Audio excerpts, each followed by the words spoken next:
मुख्य महाराज कोणते? मुख्य महाराज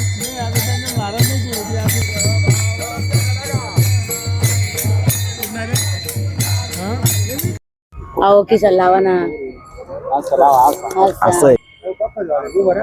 तुम्ही उभं राहा. खाली सर्वांना शूट करणार. लाईट सोडा बरं. मागून मागून मागा सारखं सर्वांना शूट करणार आहे ते. काही काळजी करू नका.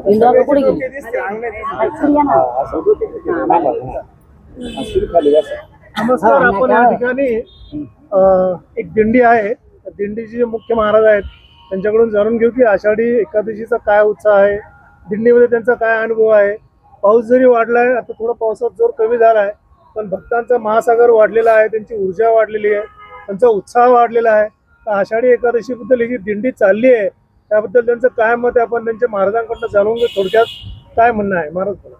विश्वाचे गुरु श्री संत निवृत्तीनाथ महाराजांचा चालू असलेला हा पालखी सोहळा आणि या पालखी सोहळ्यामध्ये मोठ्या संख्येने वारकरी पांडुरंगाच्या दर्शनासाठी पंढरपुरासाठी या ठिकाणी जात आहेत.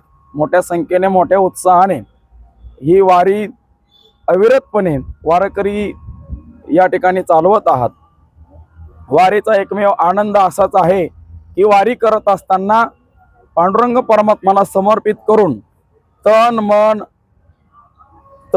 धन सगळं सोबत घेऊन त्या पांडुरंगाच्या चरणावरती नतमस्तक होण्यासाठी हा वारकरी आपल्या सर्व असणारे जे काही सांसारिक जीवन प्रापंचिक जीवन विसरून त्या देवासाठी त्या देवाच्या भेटीसाठी जात असतो. दरवर्षी जात असतो. वाट पाहे उभा भेटीची आवडी आणि कृपाळू तातडी परमार्थी असा पांडुरंग परमात्मा संपूर्ण विश्वाला वेड लावणारा असा पांडुरंग परमात्म्याची वारी ही सर्व वारकरी मंडळी करत आहे.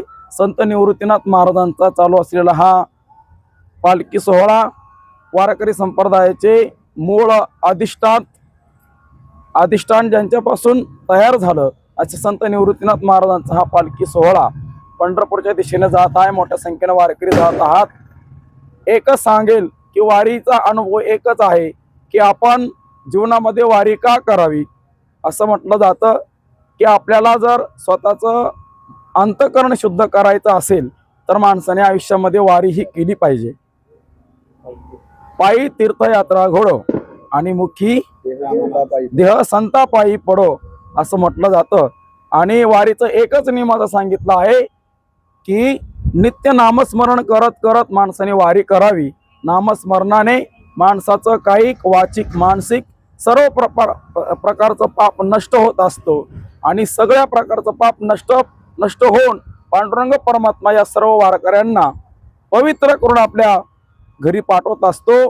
पांडुरंगाला एकच विनंती आहे की लोक म्हणतात की पाऊस पडत नाही, पण मी एक सांगतो की ज्या ज्या गावातून वारकरी पांडुरंगाच्या दिशेने निघाला तसा त्या दिवसापासून या पांडुरंग परमात्म्याने संपूर्ण महाराष्ट्रावरती पावसाचा वर्षाव केलेला आहे. आणि पांडुरंगाला एकच विनंती करतो की बळीराजा सुखी हो. बळीराजा जर सुखी राहिला तर वारकरी सुखी राहतील आणि वारकरी जर सुखी राहिले तर वारकरी संप्रदाय हा अविरतपणे चालू राहील. अखंड प्रमाणे हे विश्वची माझे भर, हे विश्वची माझे घर, ऐशिजाची मती स्थिर, किंबहुना चराचर आपण झाला. विश्वाला एक वेगळ्या प्रकारचा, जगाला एक वेगळ्या प्रकारचा आदर्श वारकरी संप्रदायाने घालून दिलेला आहे. म्हणून या सकळ संतांच्या असणाऱ्या ज्या पालखी आहेत या पांडुरंगाच्या दिशेने पदार्पण झालेल्या आहेत. आणि यानंतर माझे असणारे दिंडीसोबत सर्व वारकरी मंडळी आणि आमच्या सोबत असणाऱ्या हरिभक्तीपरायण कल्याणीताई निकम या सुद्धा उत्कृष्ट कीर्तनकार आहेत आणि त्यांचंही चांगल्या पद्धतीचं समाज प्रबोधन असतं या ठिकाणी. यापुढे कल्याणीताई या ठिकाणी बोलू दे त्यांना. जब हे सकळ सिद्ध आहे हात चालावाया पाय तव तू आपले स्वहित पाय तीर्थयात्रा जा चुकू नको. जीवनामध्ये आल्यानंतर एकदा तरी या नरदेहाचं सार्थक करण्याकरता विटेवरच्या मालकाची वारी करावी. का करावी तर जीवनामध्ये आल्यानंतर सगळ्या विश्वामध्ये जर काय सत्य असेल, जगत मिथ्य सत्य जगाचा मालक आहे, माझे जगद्गुरु तुकोबराय म्हणताय सत्य तू सत्य तू सत्य तू विठ्ठला. का तर हे जगत मिथ्य आहे, सत्य जे आपल्याला डोळ्याला दिसतं ते सर्व मिथ्य आहे आणि जे दिसत नाही ना ते खरं अस्तित्व म्हणजे माझा जगाचा मालक आहे. मग आपण पंढरपूरच्या पांडुरंगाच्या दर्शनाला जावं. मग जात असताना आपण कसं जावं तर आपल्या पायाचं हित करण्याकरता आपण पायी तीर्थयात्रा चालावी हे संतांचं वाक्य आहे. आणि ती तीर्थयात्रा चालू असताना आम्ही निफाड तालुक्यातले वारकरी कोठुरे गावातून आमची दिंडीचं प्रस्थान झालं. आम्ही चालत असताना आम्ही नाशिक जिल्ह्यातले आहोत म्हणून आम्हाला आमचा स्वाभिमान आहे की आम्ही विश्वगुरु निवृत्तीनाथ दादांच्या कुशीतली लेकर आहोत आणि आम्ही आईला सोडून मावशीच्या मागे नाही तर आईच्या मागे चालतो. म्हणजे आम्ही विश्वगुरु निवृत्तीनाथ दादांच्या पाठीमागे चालावं. का तर आम्ही नाशिक जिल्ह्यातल्या पवित्र आणि पावन भूमीमध्ये जन्माला आलो आणि आमच्या जीवनाचं सार्थक झालं. का तर आम्ही विश्वगुरु निवृत्तीनाथ दादांच्या कुशीतली लेकर आहोत. म्हणून ही वारी करत असताना जीवनामध्ये आल्यानंतर प्रत्येक वारकऱ्याचा असा अनुभव असतो की बाबा या देहाला प्रत्येक गोष्टीचा विसर पडावा आणि पांडुरंग परमात्मा आपला व्हावा याकरता पंढरीची वाट चालावी. का तर महावैष्णव ज्ञानोबरायांना आणि विश्वगुरु निवृत्तीनाथ दादांना सुद्धा जेव्हा शुद्धीपत्राची गरज लागत होती त्यावेळेला सकल समाज त्यांना शुद्धीपत्र देऊ शकत नव्हता. हे शुद्धीपत्र घेण्याकरता सर्व तीर्थांचे भांडार आणि धर्मपीठ ज्याला म्हणताय त्याला पैठण क्षेत्र म्हणताय. जर माऊली ज्ञानोबरायांना आणि विश्वगुरु निवृत्तीनाथ दादांना जर पंढरपूर क्षेत्रावरती जावं लागत होतं तर आम्हा सकल जीवांना वारकऱ्यांना शुद्ध पत्र मिळण्याची जागा जर कोणती असेल तर जम्मू या दीपा माझी एक पंढरपूर गाव. ते पंढरपूर असं गाव आहे का ज्या गावामध्ये माझा गरीबातला वारकरी सुद्धा जाऊ शकतो आणि पांडुरंगाचं दर्शन घेऊ शकतो. कारण चारधाम यात्रा करायची असेल तर पैसा लागतो आणि पंढरीची वारी करायची असेल तर फक्त आणि फक्त गरीब वारकऱ्याचा शुद्ध भाव लागतो. शुद्ध भावासाठी आम्ही वारी करतो. का तर या ठिकाणी आल्यानंतर जीवनामध्ये कितीही श्रीमंत माणूस असला तरी सुद्धा तो वारीत आल्यानंतर गरीबाच्या लेकराला जरी पाय लागला तरी सुद्धा तो माऊली म्हणतो. 100 वर्षाचा वारकरी 5 वर्षाच्या लेकराला पाय लागल्यानंतर जर माऊली म्हणत असेल तर याच्यापेक्षा मोठी संस्कृती माझ्या वारकरी संप्रदायाचा धन या विश्वात दुसरं तिसरं कोणतंच नाही.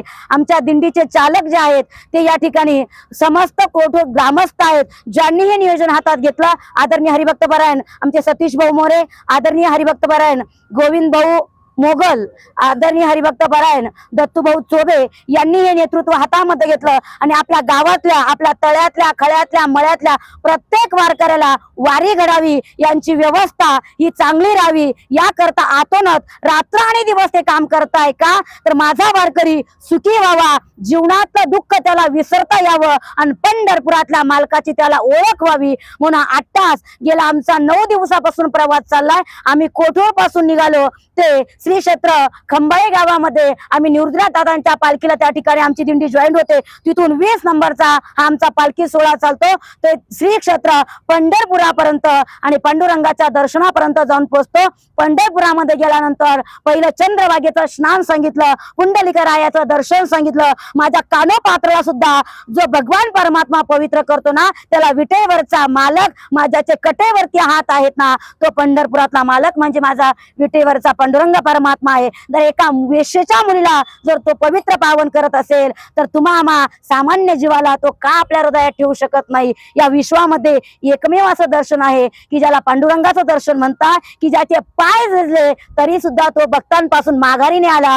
तो पुढे येतो आणि प्रत्येक भक्ताला म्हणतोय बाबा माझे कटेवरती हात आहे, मी विटेवरती उभा आहे आणि फक्त वाट बघतो श्रीमंताची नाही तर गरीबातल्या गरीब वारकऱ्याची वाट बघतोय ना त्याला माझा विटेवरचा परमात्मा म्हणताय. आणि प्रत्येक वारकऱ्याचा अनुभव आहे की बाबा वारीच्या रस्त्याने चाललो, 2 दिवस आम्हाला गोगलगाव पासून पाऊस लागला परंतु तरी सुद्धा एकही वारकरी त्या ठिकाणी दुःखी झाला नाही. आनंदामध्ये त्या पावसाच्या निसर्गरम्य वातावरणामध्ये नाचत होता. 80 वर्षाचे बाबा सुद्धा त्या ठिकाणी वारीचा आनंद घेत होते. का तर आपला भारत देश हा कृषी प्रधान देश आहे आणि या कृषी प्रधान देशामध्ये सगळ्यात महत्वाचा घटक मानला जातो त्याला शेतकरी राजा म्हणताय. आणि या शेतकरी राजाचा आनंद गमावला होता त्याने 1.5 महिन्यापासून. का तर आस लागली होती माझा निसर्ग राजा माझा प्रजन कधी पडेल, परंतु पांडुरंगाची सुद्धा आस होती जोपर्यंत माझा वारकरी माझ्या मागे चालत नाही तोपर्यंत तुला पाऊस पडत नाही. ज्या दिवशी वारी निघाली त्या दिवशी प्रत्येक गावामध्ये पाऊस पडायला सुरुवात झाली. म्हणून हा पंढरीचा जो मेळा आहेत ना, इथे सकल संत आणि सर्व तीर्थ पुंडलिकाच्या ठिकाणी येत असतात. त्या ठिकाणी एक क्षेत्र आहेत ती आता सध्या अस्तित्वात दिसत नाही, परंतु अशी त्या ठिकाणी जुन्या साधू महात्मांचं सांगणं आहे की बाबा ग्रंथांचं म्हणणं आहे की त्या लोहदंड नावाच्या ठिकाणी त्या कुंडामध्ये सर्व तीर्थ पंढरीच्या पांडुरंगा करता आणि वारकऱ्याच्या भेटी करता आषाढी आणि कार्तिकीला येत असतात आणि तुम्हा आम्हाचं पाप धुवून आणि पुण्याचा मार्ग त्या ठिकाणी मार्गस्थ लावत असतात. रामकृष्ण हरी. मी भागवताचार्य शिव महापुराण कथाकार कल्याणीताई निकम थेटाळीकर. मला असा प्रश्न विचार की आषाढी एकादशीला आणखीन काय म्हणतो आपण? देवशयनी एकादशी. देवशयनी एकादशी यापासून विष्णुदेव काय करतात? यापासून विष्णुदेव 4 महिन्यासाठी चातुर्मासामध्ये त्या ठिकाणी निज स्थानाला बसत असतात. योग निद्रेमध्ये 4 महिन्याचा चातुर्मास सुरू होतो आणि कार्तिक एकादशीला ते परत जागृत होत. 4 महिन्यानंतर तोपर्यंत देवाचे देव महादेव येतात, कारण श्रावण सुरू होतो. परत ज्ञानेश्वरांचे किती भाऊ होते? 4 भावंड. कोण कोण? विश्वगुरु निवृत्तीनाथ दादा, महावैष्णव माऊली ज्ञानोबराया, सोपान काका, आदिशक्ती मुक्ताबाई. बर, तुकारामांची समाधी कुठं आहे? देऊ या गावामध्ये. बर, ठीक आहे. वृक्षवल्ली आमास्वारे कोणी म्हणलं होतं? महावैष्णव माऊली ज्ञानोबरायाने. पसायदान कुणी लिहिलं? महावैष्णव माऊली ज्ञानोबरायाने. लिहिलं नाही, सांगितलं, लिखाण केलं सच्चिदानंद बाबांनी. शके 1272 येथही टीका केली ज्ञानेश्वरे, सच्चिदानंद बाबा आदरे लेखकू झाला. आषाढी एकादशीचं आपल्या धर्मामध्ये खूप महात्म्य आहे, खूप महत्व आहे आणि उत्साह सुद्धा भक्तांचा, भाविकांचा, वारकऱ्यांचा जोरात आहे, ओसंडून वाहत आहे. हा एक महासागर आहे. तर तुम्हाला सगळ्यांना माझ्यातर्फे हार्दिक शुभेच्छा. धन्यवाद. रामकृष्ण हरी. पंढरीनाथ भगवान की जय. माऊली ज्ञानेश्वर महाराज की जय. विश्वगुरु निवृत्तीनाथ महाराज की जय. राष्ट्रसंत सद्गुरु जनार्दन स्वामी महाराज की जय.